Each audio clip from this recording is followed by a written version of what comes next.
Good evening and thank you for joining us for another episode of Business PNG for the year 2015. The collapse of 5 bridges in Madang has affected hundreds of PMV operators servicing the Ramu-Madang highway. Since its collapse on the 10th of March, PMV operators have recorded a drop in their daily earnings and an increase in their operational costs.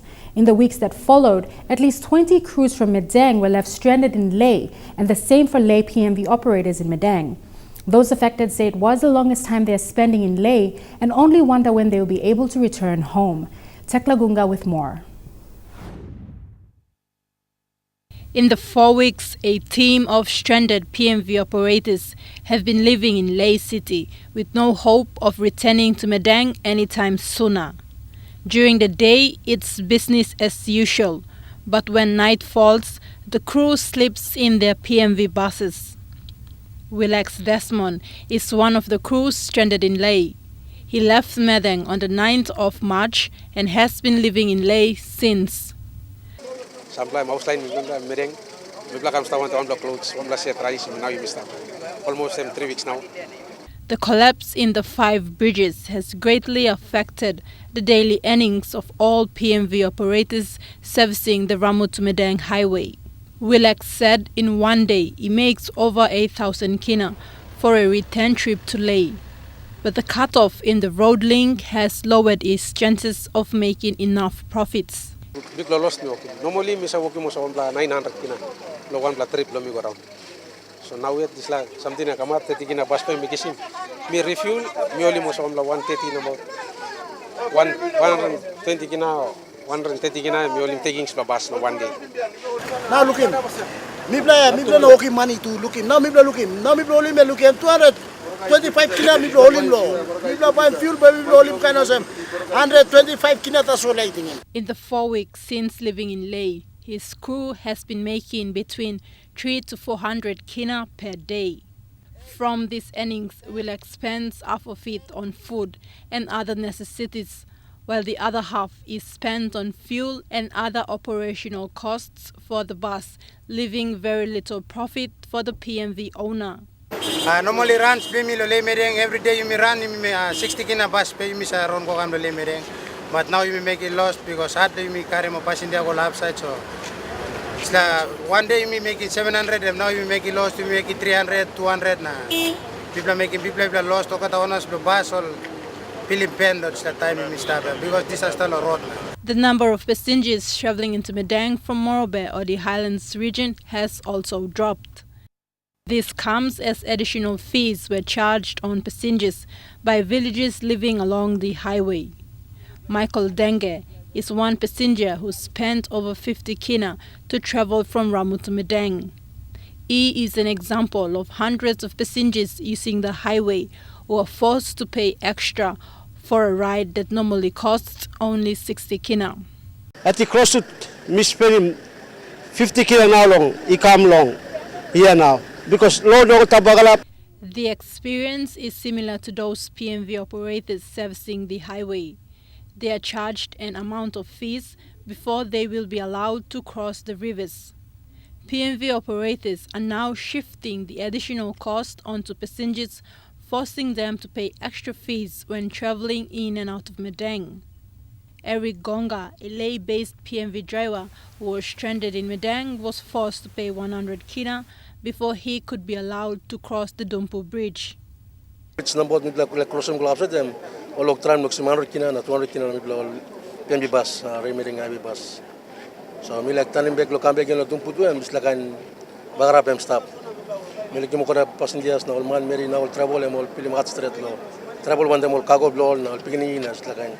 The cutoff in the road links has made traveling expensive for both passengers and PMV operators. It has lowered chances of an average profit for PMV operators, slowed the transportation of goods into villages along the highway, disrupted communication and education services, and put business owners out of business. But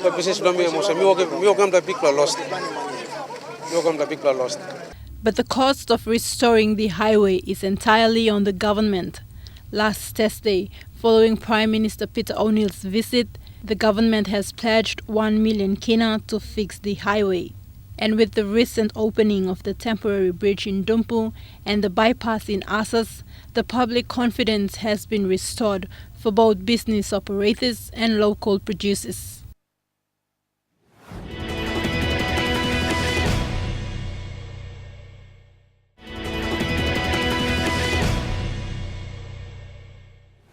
In this new segment, aptly called the Oxford Business Group Corner, or simply OBG Corner, editorial manager of the PNG report, Mark Venditti, speaks to Lesieli Taviri of Origin Energy about, amongst other issues, what's new and noteworthy from the company and what her thoughts are on the energy sector in PNG.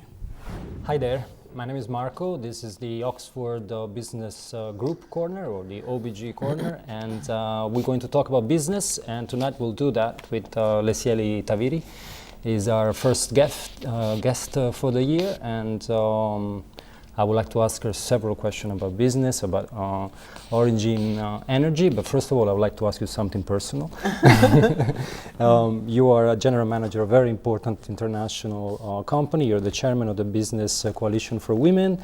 You're getting an MBA at the Australian Chiefly Business School, so the first question is, where do you find the time to do all of that? I have no idea. I surprise myself all the time. Okay. And you're also a mother too, if we understand. Yeah, I am. I think I'm very efficient in actual fact, Okay. and planning is a big part of my role, I suppose. So I try and plan. I've got this ridiculous timetable, believe it or not, that I'm always doing something. So planning between Monday and Sunday. So Yes. I do keep busy, very busy. But when you think, when women looking at you, I mean, obviously this is a program they want to reach also women and men on the street. When they're looking at you and they're seeing somebody so busy, they're thinking, can I do something like that? Can I ever achieve something like that? I think that's, I suppose, one of the motivating factors for me also is the biggest challenge I think we have in this country is a limited skill pool. And so when the opportunities kind of come up, you feel kind of obliged and a huge sense of responsibility to take it on. And I think it's part also of motivating the younger generation to kind of step out of your comfort zone and to take ownership of some of these issues and the drive for change, and to be able to step up and, just have a spirit of volunteering, I suppose. Do you feel in a way that you are a role model? Oh, yes, I do. I have to, and I think, like I said, I think there's need for more role models out there. So I do think I am a role model, yes. And once I heard you saying, we are 50% of the population, and we should take also 50% of our resources in a way of what this country has to offer. Do you think that women in PNG are ready for that step, do you think? I think they are ready for that step, to be honest. And I think there's a number of things that come into play. I mean, I've always said, are we really ready? Like what you're saying is, are we really ready to settle for half the potential this country has to offer in terms of skill? And I think we're ready because we're a country that has, one of the highest, I suppose, rates of economic boom. And I think, a lot of the resources sector and a lot of sectors are actually booming and requiring demanding a lot of skill. And I think we need to start looking at developing women who are half of the country's potential in terms of skill. We need to start developing them to be able to step up. Yes. And in a way, I mean, many people say PNG is not only Port Moresby, PNG is out there. You need to travel to discover this country. And when you do see that women actually have a lot of power when they're back in the villages, decision making not only about householding, but much more. And the fact that many many cultures in this country are matrilineal. So in a way, you do have a history of that. It wouldn't be something completely new, I suppose. Yeah, I think so. I think in a lot of cultures where it's matrilineal, it's, I suppose, women are already exposed to that type of leadership in the cultural setting, so it's about carrying that forward into business and making it work in business and complementing business, I suppose. So. Very well. Well, let's talk about business. Obviously, Origin is a very important company. You want to tell us what you're doing specifically in PNG? You have, as an institute, as a company, wide experience internationally, but each country has its own problem, obviously. So what would you say is the priority when it comes to the energy sector of Papua New Guinea? Okay, so I think for me personally, running an energy company, I think energy is critical for social development, economic development. It's a key enabler for people to be able, access to energy is key enabler for people to have access to, I suppose, provide more opportunities for productive activity. I suppose without energy, how do you expect people not to be productive? So for us, as an energy company, Origin is a quarter owned by a local super fund, private super fund, Melanesian Trustee Services, and 3/4 of it is owned by Origin Holdings. And for us is we're looking at opportunities. Traditionally, our core business was supplying and delivering liquefied petroleum gas to households and businesses, predominantly for cooking. That's been our traditional business over the last 50 years almost. But now we're looking at, there's so much opportunity out there for other energy solutions as well, because the current energy market is underserved. You look at the coverage that PNG Power has right now, which only reaches about 15%, less than 15% of the country, and you wonder what are other people using. Exactly. So I think the opportunity is there, and as a private entity, we're creating more energy solutions to be able to reach or breach that gap. Mm-hmm. Not only to expand our business, but also in the greater span of things in terms of, providing essential services for our people. Absolutely. Would you say in that sense your company is slightly different from, the great big multinationals that are coming here in the extractive industries, and they don't really make a difference at the end of the day to the man on the street and the men and women in the villages, whereas your company has a completely different reach in that sense? Yeah, I think it has. In particular here in PNG, Origin Holdings has always been a company that has a very strong social and community kind of obligation agenda as part of our corporate strategy. And I think here in PNG it's more predominant because it is a developing country and the opportunities are immense. So, although we're running a business and returning a profit to our shareholders, it's also about finding purpose in the business as well, and I think there's great purpose in PNG. Right. One of your slogan is that at the end of the day, making energy is the same thing as making bread and milk and delivering to the people. What do you mean with that exactly?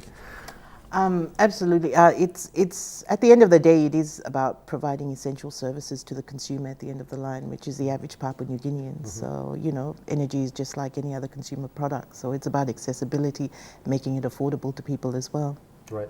So how are you going to reach these people? Because PNG obviously has a specific problem. Its territory is rugged.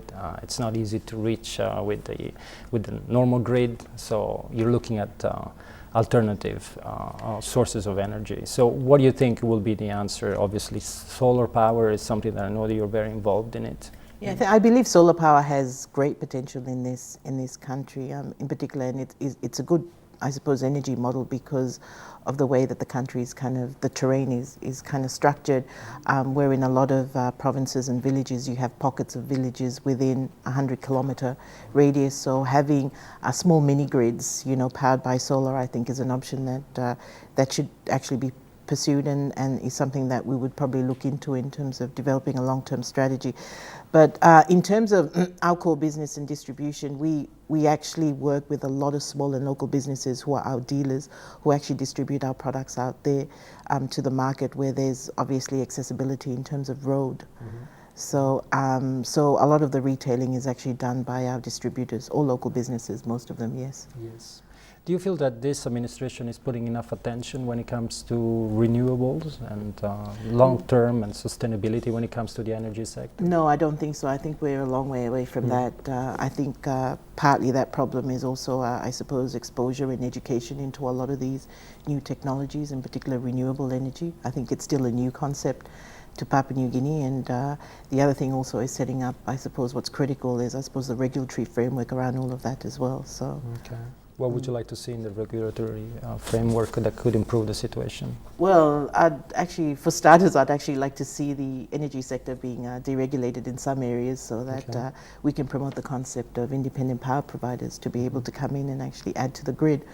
I think that's a great business model because I think our energy needs are more urgent than anything, to be honest. The government alone cannot do it. That's right. The government alone cannot do it, and that's where the private sector is standing up, companies like Origin, and saying, we can contribute to that. There's been an announcement recently that ExxonMobil will be willing to provide a certain amount of feedstock, gas feedstock, and specifically for the Pacific Games. Are you happy to see that sort of development? I mean, to see... Yeah, I mean, with any kind of investment, the question is always the long-term sustainability of that investment and whether it reaches, I suppose, the greater population. And so whilst there's a lot of focus on Port Moresby, that's only, a certain coverage area of the country. What about the rest of the country where the other, 7 million people actually live. So we go back to that PNG. It's not only Port Moresby. There is something else out there, and you need to. I think we need to have a holistic view, and actually, it's good that we're supplying, energy to be able to alleviate or help the Port Moresby grid with Canudi. But what about all the other locations where we're using thermal energy, and what about accessibility from areas that are off grid? What are we doing about that? Do you feel that our master plan is still lacking in that sense? Yeah, I think it is lacking in that sense. And like I said, I think the need to actually introduce, a cost-effective business model where we could generate and actually deliver electricity or energy to more people is needed. Without electricity, obviously PNG will stay behind when it comes to socio-economic development. There is no question about that. There's no question about that. It is a key enabler. Education and education and energy is all. I always say E square. They go hand in hand. Yes. Yeah. What sort of managerial style do you have when you sit in your office? I think the energy industry is a very male-dominated industry, and I think as a leader, we all face leadership challenges, no matter what industry that we're in. But especially when it's male-dominated, I think there's extra effort that needs to be put in, especially when you're a woman, to be able to build rapport, with your other male colleagues or with your other male subordinates. So quite often it means moving out of your comfort zone. So I'm not your typical office air conditioning girl, in the aircon type of girl. I'm half of the time I'm in my field uniform out, helping the guys or watching what they do. So I'm very operational as well in that sense. Hands-on. Very hands-on, yeah. Have to be. Well, thank you very much.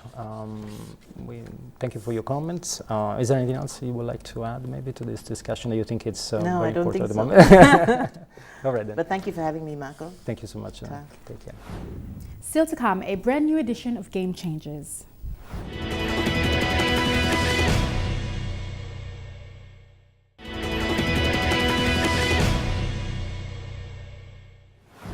Welcome back. In times of great economic prosperity, the very foundations of life and business undergo changes that transform industries and companies.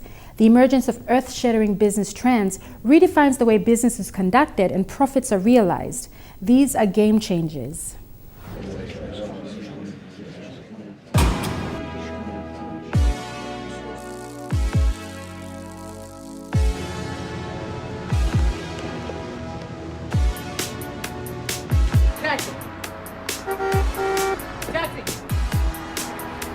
Does that? Just got a jellyfish warning. From smart tablets to smartphones to now the latest smart innovation is a smartwatch. Yes, smartwatches are now here and set to make your life way easier. Small and compatible, and unlike the huge flat screen smartphones, smartwatches bring back the joy of having a small compatible smart technology, but now even better, it's on the wrist of your hand.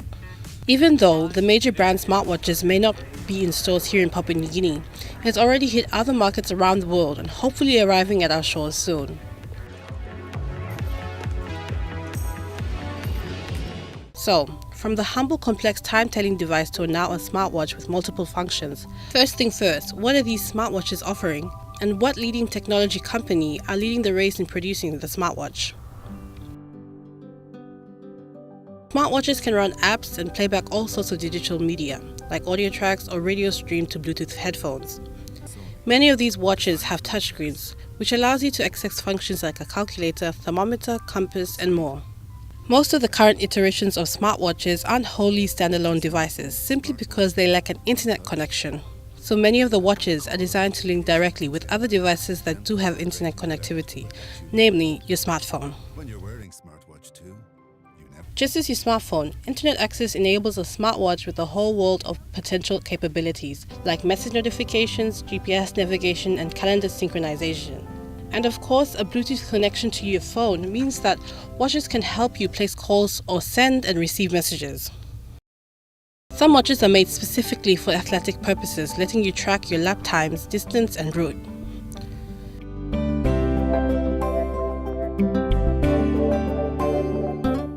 So now to the companies in the new technology race. Samsung, the first to bring out its range of smartwatches, followed by LG, Asus, Sony, Motorola, and now Apple. Business PNG sat down with Somalia Ned, an IT specialist, to talk about the functions that will be able to work here in PNG and what applications won't be able to. In order for your smartware to work, you need your phone. As for Android wear, you need your Android smartphone. It could be a Samsung Galaxy, it could be Nexus, but your phone has to be a smartphone and has to have, for Android, it has to have Android operating system 4.3 and higher. So if you have 4.3 and higher operating system running on your phone for Androids, then your smartwatch would work because it syncs with the phone. It can't work without the phone. It uses the data on the phone, and it works on data. Like, you have to be connected to the internet to use it. But for playing music, it could work offline if you want to listen to music and watch videos. Watch videos, but it has to sync with your phone. And that goes for Apple Wear also. And that's all we have for you tonight. For more business news, if you would simply like to view this episode again, visit EMTV online at www.mtv.com.pg, or to join the conversation, like our page on Facebook for daily business news, or follow us on Twitter at BusinessPNG using the hashtag BusinessPNG. Until next week, have a pleasant evening. I'm Leanne Jurari, and this is Business PNG.